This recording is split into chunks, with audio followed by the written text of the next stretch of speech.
Amanda's words hit me like a slap in the face as she stood in my son's kitchen, her wedding dress hanging behind her, spotless and perfect. "The best gift," she said, "would be if you just disappeared from our family." She smiled, that fake plastic smile I'd come to despise, and Michael nodded right along, not even glancing my way. If you're watching this, make sure you hit subscribe and tell me where you're tuning in from. Let me give you some context first. I need to know you're with me following my story. So, how did I end up here? 3 years ago, I sold my beautiful old Victorian house, the one my late husband Robert and I had lovingly restored, just so I could give Michael and Amanda the down payment for their dream home. $87,000. Every cent I had saved over a lifetime, handed over with nothing but a mother's love. They promised I'd always have a place there, that I'd always be part of their family. And now, the day before their fancy wedding, the same wedding I was paying for, Amanda had decided I was no longer needed. "You heard her," Michael finally said, his voice cold. "This is supposed to be our special weekend. Your negativity is ruining everything." Negativity. That word stung. I'd spent the whole morning arranging flowers, the afternoon helping with last-minute prep, and the evening listening to Amanda complain about everything. The weather, the caterer, even the chairs. The only negative thing I'd done was suggest maybe we didn't need ice sculptures shaped like swans. "Where exactly am I supposed to go?" I asked, my voice calm in that eerie way you only get when something inside you snaps just a little. Amanda shrugged, studying her perfect nails. "I don't know. A hotel? One of your sister's places? Honestly, Dorothy, I don't care as long as you're not here tomorrow." "This is my son's house too," I reminded her. Michael cleared his throat. "Actually, Mom, it's more Amanda's house now. She's been handling all the finances and making the improvements. You just gave us some money once." Some money once. My $87,000. My entire life savings reduced to some money once. I stood there in the kitchen where I'd cooked countless dinners, staring at the granite countertops I'd helped pick out, the custom cabinets my money had paid for. They had taken everything I'd given them and somehow convinced themselves they'd earned it. That's when something inside me shifted. Not broke, shifted like a gear clicking into place. "You're right," I said softly. "I should go." Amanda blinked, caught off guard. She was probably expecting tears, maybe begging. Something dramatic she could later tell her friends about. Dorothy being difficult again. "I'll pack my things and be gone within the hour." Michael actually looked relieved. "That's probably for the best. Mom, we can talk after the honeymoon once things settle down." Talk after the honeymoon. As if this was just a small argument over wedding details. I went upstairs to the guest room. Not my room, never my room. I wasn't allowed to call it that. Guest room, because guests eventually leave. I folded my clothes into the suitcase while downstairs I could hear them already making plans. Amanda wanted to turn the space into a yoga studio. Michael thought it'd make a nice office. Neither seemed to feel even a flicker of guilt about kicking out the woman who made their dream life possible. I paused, looking at the photograph of Robert on the nightstand. 43 years of marriage, and not once did he make me feel unwanted in my own home. "Don't worry, sweetheart," I whispered to his picture. "I'm not going down without a fight." But first, there were phone calls to make.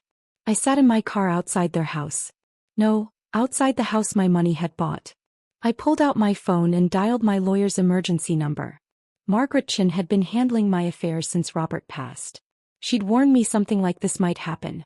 "Dorothy, it's Saturday evening," she said when she answered. "Is everything okay?" "Margaret, I need you to pull the paperwork for the house purchase." "All of it." Pause. "Has something happened with Michael and Amanda?" I told her everything. Amanda's ultimatum, Michael's betrayal, how they'd brushed off my contribution like it meant nothing. Margaret listened quietly, but I could hear her typing fast. "Dorothy, I've been worried about this for months. The way they treat your investment as a gift instead of what it really is." "What do you mean, what it really is?" I asked. There was a longer pause this time. "You don't remember signing those extra documents? The ones I insisted on after you told me about Amanda's spending?" My heart started to race. "Margaret, please tell me you protected me somehow." "Oh, honey," she said gently, "the $87,000 wasn't a gift. Legally, it was a loan, with your name on the deed as co-owner. Amanda never signed the acknowledgement forms I sent, which actually works in your favor. On paper, you own 35% of that house. I nearly dropped the phone. Are you serious? Dead serious, she said. Amanda kept forgetting to sign the paperwork and you were too kind to push. But the mortgage company has you listed as a co-borrower, and the deed shows your share. It's all perfectly legal. Through the kitchen window, I could see Amanda showing off her wedding dress on a video call, probably to her mother, completely unaware her little fairy tale was about to crack wide open.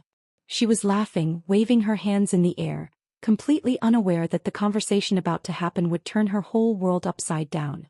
Rachel, I said into the phone, just hypothetically, what would happen if I wanted to sell my share of the house?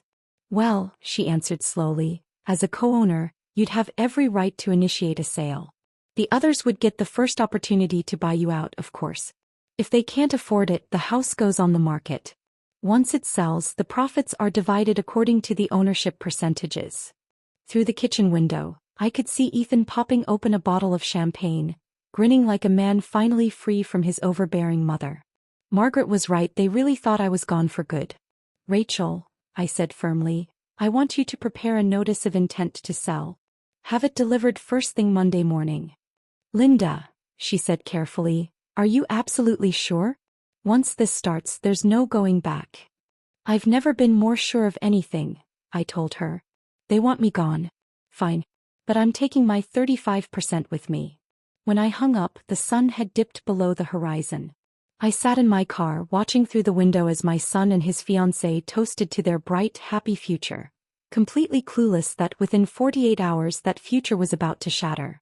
But first I had one more call to make. Sunset Gardens Country Club, this is Emily, a cheerful voice answered. Hi Emily, I said. This is Linda Matthews. I need to speak with your catering manager about tomorrow's wedding reception. Oh, Mrs. Matthews. How exciting. The wedding's tomorrow, right? How can I help you? I'm afraid there's been a change of plans, I said. I need to cancel the reception. Cancel? She repeated, startled. Ma'am, it's less than 24 hours away. The food's prepped, the staff scheduled. I understand, I interrupted gently. And I'm prepared to pay all the cancellation fees. The thing is, I'm the one who signed the contract and made the deposit, so I believe I have the right to make that decision. I could hear her flipping through papers. Well, yes, the contract is under your name and credit card, but don't you want to discuss this with the bride and groom first? No need, I said. I'm just following their wishes. There was silence on the line. Please go ahead and cancel everything, I finished. 20 minutes later, I was checked into a Hampton Inn across town, eating room service pasta and feeling something I hadn't felt in years, control. Real, satisfying control over my own life. At 11:47 p.m., my phone exploded with ringing. What did you do? Jessica's voice shrieked so loudly I had to hold the phone away. I honored your request, I said calmly, turning down the TV. You wanted me gone, so I went. The country club called, she yelled. They said you canceled our reception. Our wedding reception. Linda, there are 200 people expecting dinner tomorrow. I'm sure there are, I said lightly. That does sound like quite the problem. Then Ethan's voice came on, tight with anger. Mom, this is insane. You can't just cancel our wedding because you're upset about sleeping arrangements. I didn't cancel your wedding, I said evenly. You can still get married. I only canceled the reception, the one I was paying for. You know, the one that cost me $14,000. Silence. I'd never told them the amount before. I'd always brushed off questions, wanting to seem generous, never wanting them to know what it cost me. 14,000? Jessica whispered. The reception, the flowers, the photographer, the band. Yes, I said. Did you think all that was free? That money just appeared out of thin air because you decided to have a fairy tale wedding? But we can't tell 200 people there's no reception. Ethan stammered. You're both resourceful adults, I said. I'm sure you'll figure something out. I hear McDonald's caters now. Jessica started crying, loud, messy sobs that once would have broken my heart. Now they just sounded like noise. How could you do this to us? We trusted you, she wailed. Trusted me. I said softly. You literally told me to disappear from your family. I'm simply following directions. I didn't mean forever, she cried. I just meant for the weekend. Oh, I see, I said dryly. So when you said permanently, you actually meant temporarily. My mistake. Ethan tried to calm things down. Mom, please, let's just talk. Come back to the house and we'll work this out. The house where I'm not welcome? The one where my presence ruins everything? No, thank you. Where are you even staying? Jessica demanded. That's not really your concern anymore, is it? I said. You made it pretty clear my living arrangements are my problem now. There was a burst of whispering on the other end, probably them scrambling to figure out what to do. Can you at least call the country club back? Ethan pleaded. Maybe if you tell them it was a misunderstanding. It wasn't a misunderstanding, I said. It was a very clear business decision made by the person footing the bill. But what about our guest? What about Jessica's family flying in from California? What about them? I replied. You're still getting married. They can still witness that. And with that I ended the call, leaned back against the pillow and smiled for the first time in months. They just won't get a free dinner afterward, I said flatly. Jessica snatched the phone back. You're being vindictive and cruel. No, sweetie, I replied, calm as ever. Vindictive and cruel was telling the woman who's been paying for your dream wedding to disappear from your family. What I'm being now is fiscally responsible. This will ruin everything, she cried. Everyone will think we're broke. Well, now that you mention it, I let the silence hang for a few seconds, just long enough for the discomfort to settle. You probably are going to be broke without my help. Ethan's voice came through, tight with panic. What do you mean by that? I mean, I said, have either of you looked at your budget lately? Do you even know how much you spend every month versus what you make? I could hear whispering on the other end, frantic and muffled. Because, let's be honest, I continued, I've been supplementing your lifestyle for quite a while now. The grocery money I quietly slipped to Jessica when we shop together. The utility bills I pay online because you're always just a little short. The car repairs, the insurance payments, all those little emergencies that somehow keep popping up. Those were gifts, Jessica said weakly. Were they? I asked. Because from where I'm sitting they look a whole lot like an allowance. And allowances, darling, can be discontinued at any time. The silence that followed stretched so long I thought they might have hung up. Then Ethan finally spoke. What do you want, Mom? Now that was interesting. An hour ago they couldn't wait to be rid of me. Now suddenly they wanted to negotiate. I want exactly what you offered, I said. To disappear from your family. Permanently. And I'm taking my money with me when I go. By Sunday morning I had 37 missed calls and 41 text messages. I ignored them all while enjoying room service breakfast and reading the Charlotte Observer like a civilized person. The wedding was set for 2 p.m. At 9 o'clock sharp, there was a knock at my hotel room door. Through the peephole I saw Ethan, still in his wrinkled tuxedo shirt, looking like he hadn't slept. Mom, please, he said. We need to talk. I opened the door but didn't invite him in. Shouldn't you be getting ready for your big day? That's what I need to talk to you about, he said, eyes red and desperate. Jessica's having a breakdown. She's locked herself in the bathroom. Her mom's threatening to fly back to California. The whole thing's falling apart. I'm sorry to hear that, I said. I hope you can work it out. Work it out, he snapped. Mom, you destroyed our wedding. No, son, I said quietly. I removed my financial support from your wedding. There's a difference. He pushed past me into the room, pacing. I let him. Sometimes you have to let people talk themselves into a corner. This is insane, he said. All this, over a misunderstanding about sleeping arrangements? Sit down, Ethan, I said. Something in my tone must have gotten through because he did. I stayed standing, looking down at my 42-year-old son, finally realizing what consequences look like. This isn't about sleeping arrangements, I told him. This is about respect. About gratitude. About treating the person who made your lifestyle possible like a human being instead of a nuisance. He frowned. We've always treated you well. Have you? I asked. When was the last time you asked about my life? My interests? My feelings? When was the last time you invited me somewhere because you actually wanted my company, not because you needed something? He opened his mouth then closed it. I'll wait, I said. The silence was uncomfortable. When was the last time you called just to talk? When was the last time you remembered my birthday without Facebook reminding you? When was the last time you treated me like your mother instead of your personal bank account? That's not fair, he muttered. Isn't it? I asked. In the past year alone, how much money have I given you and Jessica? I don't know, he said. A few thousand here and there. Emergencies. 37,000, I said evenly. His face went pale. $37,000, I repeated. In so-called emergencies and little helps, on top of the $87,000 for your house down payment. That's $124,000, Ethan. More than most people make in 2 years. We were going to pay you back, he stammered. Were you? I asked. Because Jessica's been shopping for a new car and you've been looking at vacation packages to Europe. Not once have either of you mentioned paying me back. He slumped forward, his head in his hands. What do you want from me, Mom?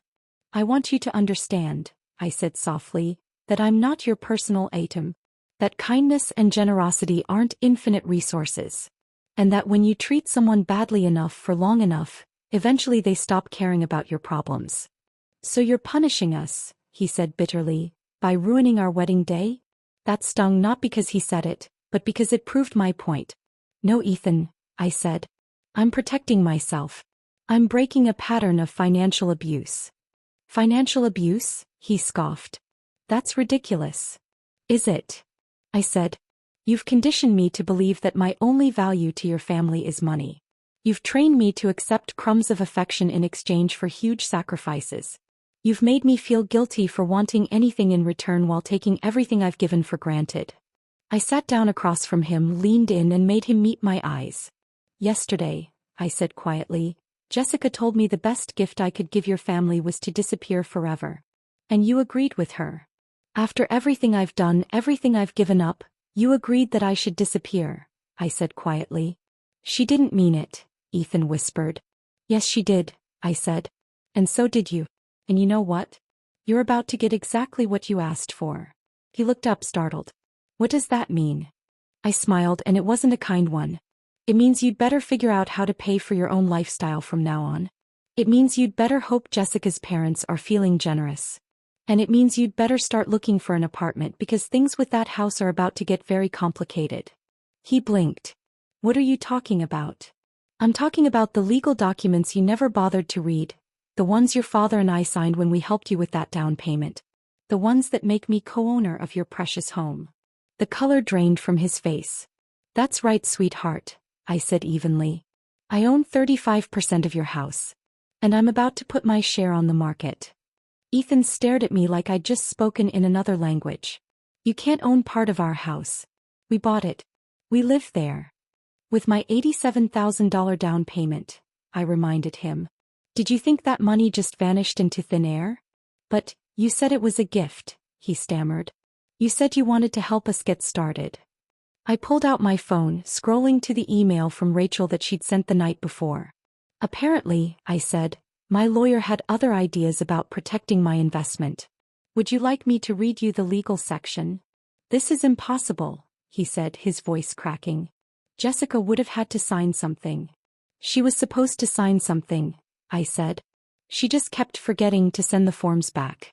Rachel kept everything on file just in case. Ethan's hands were shaking now, from anger, fear, maybe both. You planned this. You've been planning this whole thing. Oh, sweetheart, I said with a tired laugh. If I'd been planning this, don't you think I would have done it before paying for your wedding? That truth hit him hard. I'd spent $14,000 on a wedding for people who told me to disappear. If I'd been scheming, I would have done it months ago. So what happens now? His voice was small, defeated. Now you have 2 options, I said. You can buy out my 35% share at the current market value, or we can sell the house and split the proceeds. We can't afford to buy you out, he said quietly. The house is worth about $300,000. 35% is over $100,000. I know, I said. I'm good at math. That's why I have money and you two don't. He flinched. That's not fair. We're not broke, we just have a lot of expenses. Ethan, I said, folding my arms.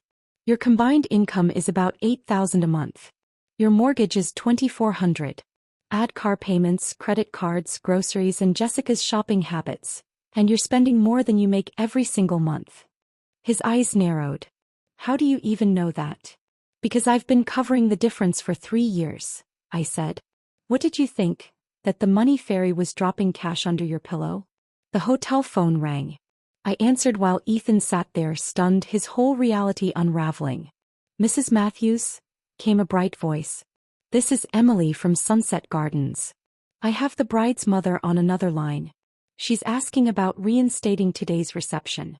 She says she'll cover all the costs if you'll allow us to proceed. I glanced at Ethan, his eyes wide with desperate hope. That's very generous of her, Emily, I said, but I'm afraid that won't be possible.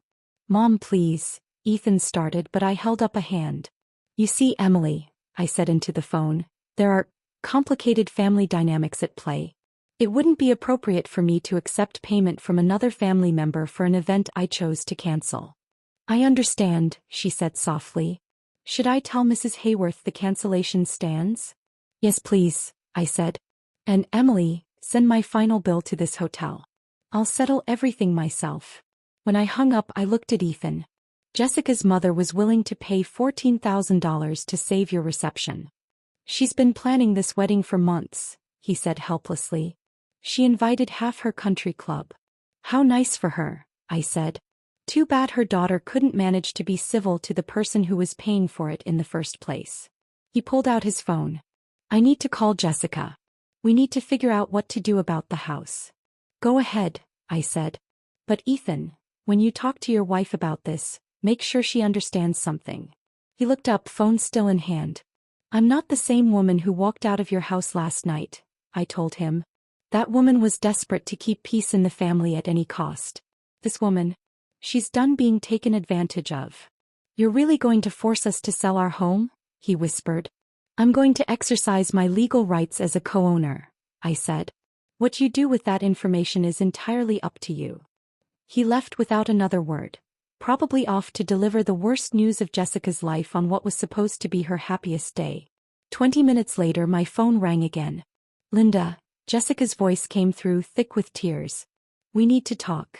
No, sweetie, I said. We really don't. You made it pretty clear yesterday that talking to me wasn't something you were interested in. I was upset, she said quickly. I was stressed about the wedding. I didn't mean what I said. Of course you were upset, I replied. It must be exhausting pretending to tolerate someone you clearly can't stand. I don't despise you, she said. Oh really? I asked. Because in the 3 years since you moved into the house I bought for you, you've never once said thank you. Not once. You've never asked about my life or my health or anything. The only times you've ever called me were when you needed something. A babysitter, a casserole, or a check. That's not true, she said weakly. When was the last time you called just to see how I was doing? I asked. Silence. I'll save you the effort, I said. Never. You've never called just to check in on me. But you're Ethan's mother, Jessica cried. Your family. Yesterday, I reminded her, you told me the best gift I could give this family was to disappear permanently. Today you're calling me family. Which is it, Jessica? More crying. The kind of deep, panicked sobbing that once would have made me grab a box of tissues and rush to comfort her. Linda, please, she begged. I'll do anything. I'll apologize publicly. I'll pay you back. Pay me back? With what money? I asked gently. You don't work, remember? You're a full-time homemaker in a house you couldn't afford without my help. I'll get a job, she said quickly. That's a great idea, I said. You definitely should. But that doesn't change the situation with the house. What if we agree to pay you back for everything? All the money you've given us. I almost laughed.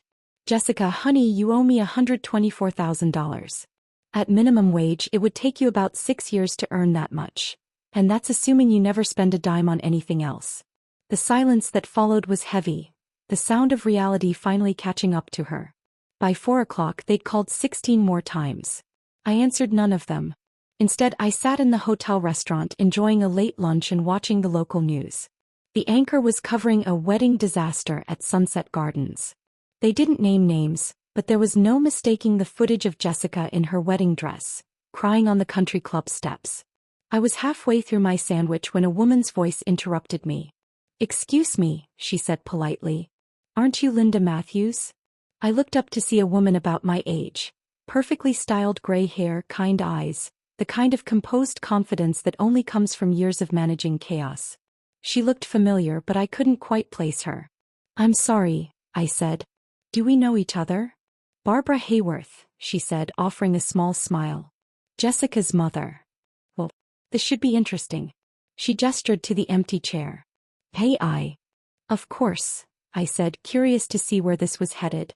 Barbara sat down with the grace of someone who'd spent a lifetime smoothing over social messes. "I wanted to thank you," she said. "That was not what I expected." "Thank me." "For showing my daughter who she really is." A waitress appeared and Barbara ordered coffee. I waited intrigued. "I've been worried about Jessica for years," she said finally. "The entitlement, the way she treats people she thinks are beneath her, the complete lack of gratitude. Kept hoping marriage might mature her." She sighed.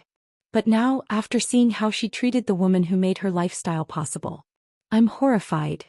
Her coffee arrived. She took a sip before continuing. "I offered to pay for the reception, not because I agreed with her behavior, but because I felt responsible for the 200 guests who'd been inconvenienced. But you were right to refuse." "Was I?" I asked softly. "Yes," she said firmly. "My daughter needs to face consequences. Real ones. The kind that can't be fixed with daddy's money or mommy's connections." I studied her carefully. There was something refreshing about her blunt honesty. "She called me hysterical this morning," Barbara said, "demanding that I loan them money to buy out your share of the house. And I told her absolutely not. If she wanted to own a home, she should have treated the co-owner with respect." I couldn't help smiling. A woman after my own heart. She nodded. "Can I ask you something, Linda? What's your endgame here? Are you planning to force the sale?" I'd been asking myself that same question. "Honestly," I said, "I haven't decided. Part of me wants to see if they can finally support themselves without my help. Part of me wants to sell the house, just to watch their perfect little world fall apart. And part of me remembers that Ethan is still my son." Barbara nodded slowly. "I understand. But may I offer some advice? From someone who's been enabling her daughter's bad behavior for 39 years. "Please," I said. "Don't save them from this," she said simply. "Whatever you decide about the house, don't cushion their fall. Jessica has never faced real consequences for how she treats people. It's turned her into someone I barely recognize as my daughter."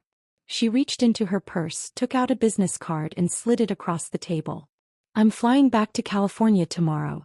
But if you ever want to talk to someone who understands what it's like to love an ungrateful child, call me." After she left, I sat there alone with my thoughts, and with my phone which was still buzzing nonstop with desperate messages. The truth was, I hadn't decided what my endgame really was. Up until now, I'd just been reacting, defending myself, setting boundaries. But no. I had to choose what came next.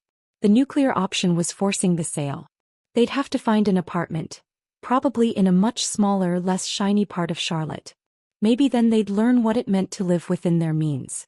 The merciful option was offering to sell them my share for less than market value, maybe just what I'd originally invested. They'd still struggle, but at least they'd keep a roof over their heads. And the spite option, well, that one was tempting. I could hold on to my ownership forever, pay my share of the property taxes and watch them squirm every month. I was still weighing those choices when my phone rang again. But this time it wasn't Ethan or Jessica. "Mrs. Matthews?" a man's voice said. "This is Detective Rodriguez with the Virginia Beach Police Department. I'm calling about a report we received regarding financial elder abuse." For a moment my blood went cold. "I'm sorry, what?"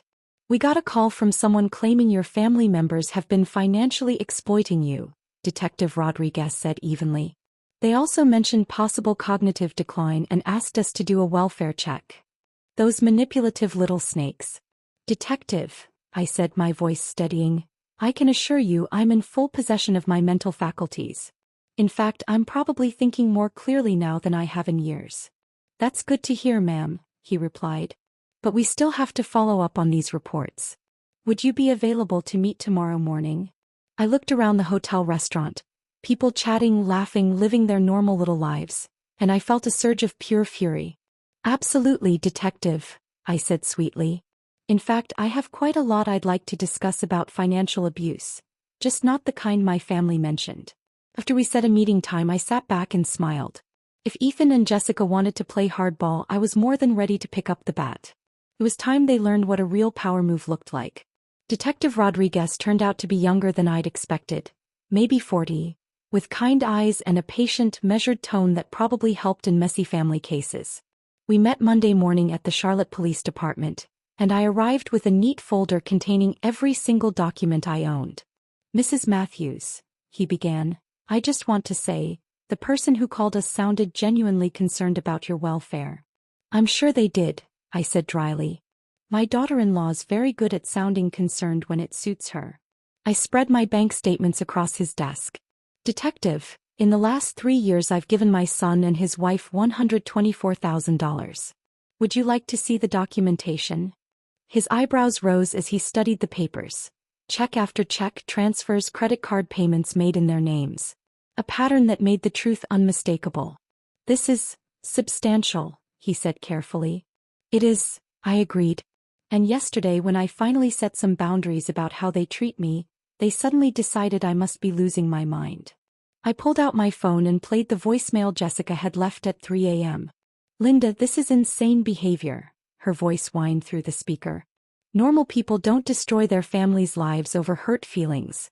We're worried about you. Maybe you need help. Ethan thinks you might be having a breakdown." Detective Rodriguez took notes, calm and professional. "Has there been any history of cognitive decline, Mrs. Matthews?" "None whatsoever," I said. "I manage my own finances, my own household. I drive myself anywhere I need to go. The only thing that's changed is I stopped letting them take advantage of me." Then I showed him the house documents Rachel had sent. "My lawyer can verify I'm listed as a legal co-owner of their property. Everything I'm doing is within my rights as an investor protecting her assets. And as for the wedding reception, I was paying for an event hosted by people who told me to disappear from their family. So I honored their request." We talked for about 20 minutes. Detective Rodriguez was thorough but fair, and by the end I could see in his expression that he believed me. "Mrs. Matthews," he said finally, "I'm going to close this case as unfounded. But I'll still leave you with information about elder abuse resources, just in case." "Thank you, Detective," I said. "But I think I've got things well in hand now." As I drove away from the station, my phone rang again. "Ethan." "Mom, the police called," he said quickly. "They told us they're not pursuing the welfare check." "That's because, sweetheart," I said, "I'm not the one being financially abused in this relationship." "What's that supposed to mean?" "It means," I said evenly, "you and Jessica have been draining my finances for years while giving me nothing but disrespect in return." The detective was very interested in the documentation I provided. There was a long pause. "Are you threatening us?" "I'm informing you," I said, "that your manipulation tactics don't work anymore." "Mom, please," he sighed. "Can we just sit down and talk like adults?" "We can," I said. "But not at the house I co-own. And not until Jessica apologizes for her behavior." "She's sorry," he said quickly. "She's been crying for 2 days." "Has she?" I said. "Because the voicemail she left me at 3 this morning sounded more like she thinks I'm mentally unstable, not sorry." Another pause. Then quietly, "Where do you want to meet?" "Rachel Kim's office. Tomorrow at 2 p.m. Bring Jessica. And bring a realistic proposal for how you plan to handle the house." "A proposal?" "Yes," I said. "I own 35% of an asset worth roughly $300,000. That's my retirement security. You can either buy me out or we sell. Those are your options." When I hung up, I realized something had shifted. For the first time in years, they needed something from me more than I needed anything from them. Rachel's office felt like neutral ground, dark wood, soft leather chairs, the quiet authority of a place where real decisions get made. Ethan and Jessica arrived 15 minutes late, looking like they'd been arguing in the car. Jessica's eyes were swollen, her usual polish gone. She'd clearly been crying for days. And part of me, just a small part, felt a flicker of sympathy. Then I remembered her words. "The best gift you could give this family is to disappear." "Linda," Jessica started immediately, her voice trembling, "I owe you a huge apology. I was stressed and overwhelmed and I said things I didn't mean." Thank you, I said calmly. That's a start. She looked surprised, almost offended, as if she'd expected me to instantly forgive everything. Rachel spread the documents across the conference table with practiced precision. Let's review the facts, she said. Linda provided $87,000 for the down payment. The mortgage lists her as a co-borrower, and the deed confirms her ownership at 35%. Ethan stared at the papers like he thought they might magically rearrange themselves. We had no idea about that ownership stake. You would have, Rachel replied crisply, if Jessica had signed the acknowledgement forms. I sent them 3 times. I was busy, Jessica muttered weakly. For 3 years. Rachel's tone could have cut glass. I let them squirm in silence for a moment before I spoke. The question now, I said, is how we move forward. I have a proposal. They both leaned forward like children waiting for dessert. Option 1, I said evenly, you buy out my 35% share at the current market value, about $105,000. Jessica's face went pale. We don't have that kind of money. Option 2, I continued, we put the house on the market and split the proceeds according to ownership percentages. Ethan's voice was barely above a whisper. We'd have to move. Yes, I said. You would. To something you can actually afford. Jessica swallowed hard. What about option 3? There is no option 3, I said simply. Those are your choices. Rachel picked up her calculator. If you sold the house today after realtor fees and closing costs, you'd probably net around $270,000. Linda's share would be roughly $95,000. You'd have about $175,000 left to find new housing. That's not enough for anything decent, Jessica protested. It's enough for a nice apartment, I said. Or a smaller home in a neighborhood that matches your income. You know, what regular people do. Ethan ran a hand through his hair. Mom, is there any way we could work out a payment plan? Maybe pay you monthly until we've bought you out. I'd been waiting for that. At what interest rate? And with what collateral? I asked. You've already shown me you don't keep financial promises. That's not fair, Ethan said. Isn't it? I asked. You still owe me $37,000 in emergency loans you never intended to repay. Why on earth would I trust you with another $100,000? Jessica broke down again, crying into her hands. This is going to destroy our lives. No, Jessica, I said, my voice steady. This is going to force you to live within your means, maybe for the first time ever. But what about our credit? Our reputation, she wailed. I almost laughed. Your credit? Honey, your credit's already shot. You've been late on nearly every bill for months. I know because I've been quietly covering them. Rachel cleared her throat. I need to note for the record that Linda has every legal right to force the sale. Frankly, she's being more than generous by offering options. How long do we have to decide? Ethan asked quietly. 30 days, I said. That gives you time to explore your financing, or start packing. As we stood to leave, Jessica suddenly grabbed my arm. Linda, please, she said, tears streaking her makeup. I know I hurt you. But we're family. Doesn't that count for something? I looked down at her hand, then at her face. For a second, I saw the frightened girl behind the entitled woman she'd become. Jessica, I said gently, family is supposed to count for something. That's exactly the point. 2 weeks into their 30-day deadline, I got an unexpected visitor. When I opened the hotel room door, there stood Barbara Hayworth, Amanda's, no, Jessica's mother, holding a bottle of wine and looking determined. I hope you don't mind me dropping by, she said. I got your hotel information from Rachel. Not at all, I said, stepping aside. I couldn't help but wonder what had brought her all the way back to Charlotte. I came to check on the kids, she said as she settled gracefully into the room's single armchair. And to talk to you. How are they doing? I asked. Terribly, she admitted. Jessica's having panic attacks every day. Ethan's working overtime trying to get a loan. They're fighting constantly. I poured us both glasses of wine. Oddly enough, I felt less satisfaction in their misery than I thought I would. Barbara, I asked, are you here to ask me to reconsider? Actually no, she said. I'm here to tell you about Jessica's father. That caught me off guard. Richard spoiled our daughter rotten, she said matter-of-factly. Every tantrum, every mistake, we cushioned it. Every consequence was softened. Every failure was someone else's fault. She took a slow sip of wine. When Jessica was 16, she totaled her car driving drunk. Instead of letting her face charges, Richard hired the best lawyer in the state and got it wiped away. "Why are you telling me this?" I asked quietly. "Because I've finally realized what we did," she said. "I've watched my daughter become someone I barely recognize. And I know now that money or rescuing won't fix her." Barbara reached into her purse and pulled out a check. "Jessica asked me to give you this," she said. "It's for $25,000, a good faith payment toward buying out your share." I stared at the check but didn't touch it.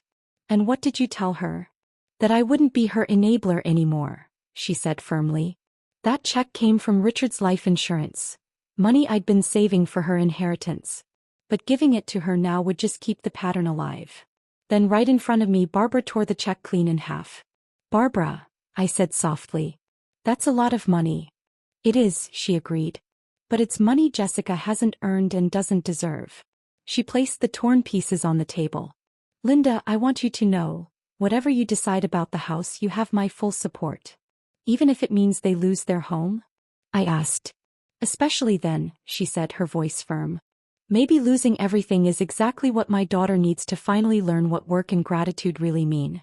After Barbara left, I sat alone for a long time, staring at those torn pieces of paper, realizing that maybe, just maybe, this wasn't about revenge anymore.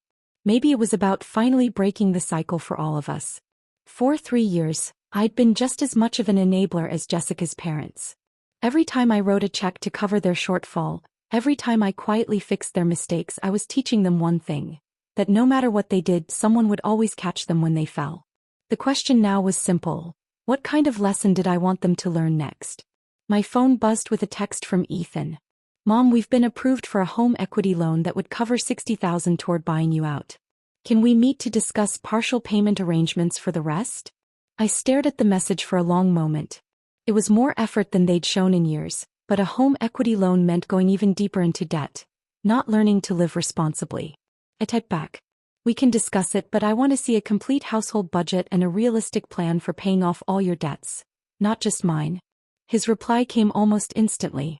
"Anything you want, Mom. We just want to make this right." For the first time since all this began, that sounded like actual progress. The budget meeting, as I'd started calling it, turned out to be enlightening, in the worst possible way. Ethan and Jessica spread their financial papers across Rachel's conference table like evidence at a crime scene, which in a sense it was. "Okay," I said, scanning the documents. "You're spending $400 a month eating out." "We both work long hours," Jessica said defensively. "Sometimes we're too tired to cook." "You don't work," I reminded her. "I mean, Ethan works long hours," she corrected quickly. I moved down the list. $300 on clothing, for you. I need to look professional for social events." "What social events?" I asked. "You don't have a job." Her cheeks flushed red, but I wasn't finished. $200 on cable and streaming. $150 on a gym membership you use twice a month. $800 a month in credit card minimums, most of it from shopping and vacations. Ethan was furiously adding numbers on his phone. "Mom, I know it looks bad." "It looks," I said, "like you're living a lifestyle that requires $12,000 a month when you only bring home $8. But with the home equity loan," Jessica jumped in, "we could pay off the credit cards and reduce our monthly bills." I looked over at Rachel, who was taking notes with her usual calm detachment. "Jessica," I said, "you'd be borrowing against your house to pay off credit cards. What happens when you run those cards back up again?" "We won't," she said quickly. "We've learned our lesson." "Have you?" I asked. "Because I'm looking at this budget and I don't see any real changes. You're still eating out constantly, still spending on things you don't need, still treating shopping like a sport." Ethan leaned forward, trying to keep his voice steady. "What would you want to see, Mom? What would convince you that we're serious about changing?" Finally, the right question. "I want to see a budget that actually reflects your income," I said.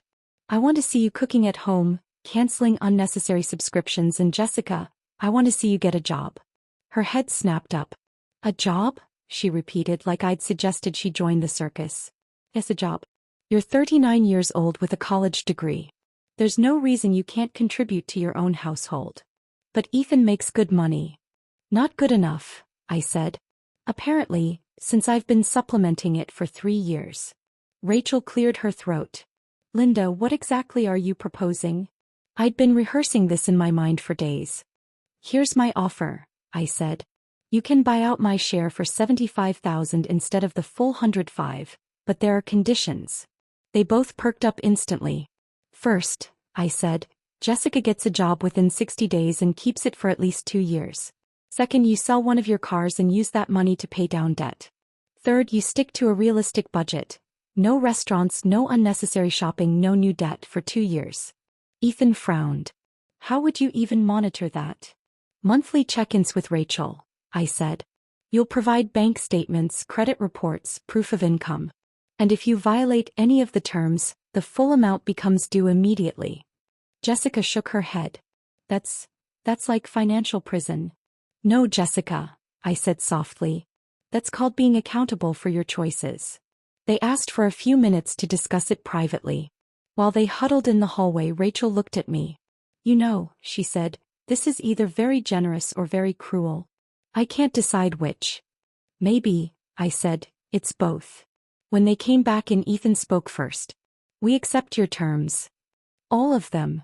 I asked. All of them, Jessica echoed, though her expression looked like she'd just swallowed poison. Rachel began typing up the agreement. I'll need this notarized and filed with the county, she said. As they signed the paperwork, I watched my son and daughter-in-law agree to 2 years of financial accountability. Part of me felt triumphant. Part of me felt sad it had come to this. But mostly I felt peace. I was finally teaching them what no one had before, that actions have consequences and family isn't a free pass to treat people badly. 6 months later, I sat on the patio of my new apartment, a lovely 2-bedroom in a quiet senior community with a pool, gardens and walking trails. The afternoon sun was warm on my face when my phone rang. It was Jessica. Linda, she said almost breathless. I got the promotion. She'd started working as a receptionist at a dental office, and apparently she'd been so reliable that they'd made her the office manager. That's wonderful, honey, I said. How do you feel? Exhausted, she laughed. A real laugh, not the brittle one I'd heard for years. But also, proud. And for the first time in a long time I felt something close to pride too, not just for her but for me. I never knew I was good at organizing things, Jessica said. You always were, I told her. You just never had to use those skills before. There was a pause on the line, then she said softly, Linda, I owe you an apology. A real one. Not the panicked one from Rachel's office. I'm listening, I said. I was horrible to you for years, she admitted. I treated you like an ATM and got angry whenever you had feelings about it. I told myself you were being dramatic, but the truth is, I was entitled and cruel. I set my coffee cup down, surprised by how deeply her words reached me. What changed your mind? Working, she said simply. Having to earn money instead of asking for it. Realizing how hard it is to save even $100 when you're paying your own bills. Finally understanding what you sacrificed to help us. She hesitated. And Ethan's getting there too. He still thinks you were too harsh, but he admits we needed to change. Through my window, I watched a few of my neighbors tending to the community garden. I'd signed up to help with the spring planting next week. How are things between you two? I asked. Better, she said, and I could hear the smile in her voice. We talk more now that we're not constantly stressed about money. We cook together. We take walks instead of going shopping. It's nice. I'm glad to hear that, I said. Then softly she asked, Linda, would you maybe like to come to dinner sometime? Nothing fancy. Just homemade spaghetti and maybe some conversation that isn't about money. I thought about it. The old Linda would have said yes instantly, desperate to fix everything to smooth over the cracks. But the new me? She'd learned to protect her peace. I'd like that, I said, but let's start with lunch in a public place. Baby steps. Of course, she said quickly. Whatever you're comfortable with. After we hung up, I sat quietly for a while, processing how different this conversation had felt. Jessica had sounded like an adult, taking responsibility, not making excuses. Maybe, just maybe, the lesson had finally taken. My phone buzzed again. A text from Barbara Hayworth. Heard about Jessica's promotion. Thank you for not giving up on her. I smiled and typed back. Thank you for not bailing her out. Sometimes I thought the kindest thing you can do for someone is let them face the consequences of their choices. Sometimes love means saying no. And sometimes the best gift you can give someone is the chance to find out who they are when no one's there to catch them. For 3 years I'd been their safety net. And in doing so, I'd robbed them of the chance to build their own strength. When I finally pulled that net away, they learned how to fly. Not because they wanted to, but because they had to. And maybe that was the most valuable lesson of all. Outside my window, the sun was setting over the walking trail. I'd signed up for a senior hiking group, something I never would have done before. Tomorrow I had lunch plans with a man named Frank, who'd asked me out after we both laughed at the same joke at last week's book club. At 68 I was finally learning what it felt like to be valued for who I am, not for what I can give. And that, I realized, was worth more than every dollar I'd ever handed away. Thanks for listening. Don't forget to subscribe, and if any of this sounds familiar, feel free to share your own story in the comments.